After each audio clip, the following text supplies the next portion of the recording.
আচ্ছা দেখো এখানে কি লিখছে, আবিদের মায়ের কাছে 20,500 টাকা ছিল। তিনি আবিদকে 3,685 টাকা বাজার করার জন্য দিলেন। এখন আবিদের মায়ের কাছে কত টাকা রইল? তাহলে অঙ্কটাকে ভালো করে বোঝো। আবিদের মায়ের কাছে ছিল কত টাকা? 20,500 টাকা ছিল।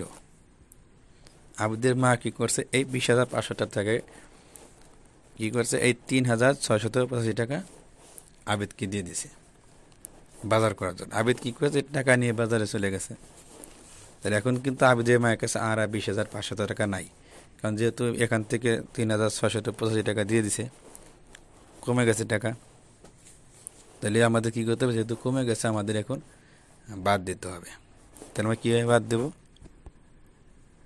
আমরা লিখব আবিদের মায়ের কাছে ছিল 20,500 টাকা,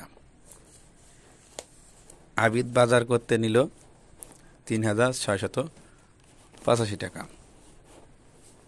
এখন বাদ দাও, এই 0 থেকে তো 5 বাদ দেবে না, 0 বামে 1 দিলে কত হবে? 10।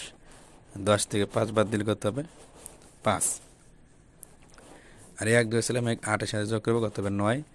এই 0 থেকে 9 বাদ দেবে না, 0 বামে 1 দিলে কত হবে? 10। 10 থেকে 9 বাদ দিলে কত হবে? 1। 1 লিখবো। 1 ধরেছিলাম, 1 কী করবো? এই 6-এর সাথে যোগ করবো, কত হবে? 7। এই 5 থেকে তো 7 বাদ দেবে না, 5-এর বামে 1 দিলে কত হবে? 15। 15 থেকে 7 বাদ দিলে কত হবে? 8। 8 লিখবো। আর 1 ধরেছিলাম, একেবারে 3-এর সাথে যোগ করবো, কত হবে? 4। 0 থেকে 4 বাদ দেবে না, 0 বামে 1 দিলে কত হবে? 10। 10 থেকে 4 বাদ দিলে কত হবে? 6। 6 লিখবো।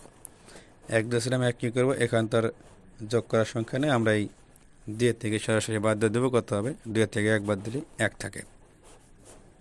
তাহলে আবিদের মায়ের কাছে এখন কত টাকা আছে? 16,815 টাকা আছে, 15 টাকা রইল।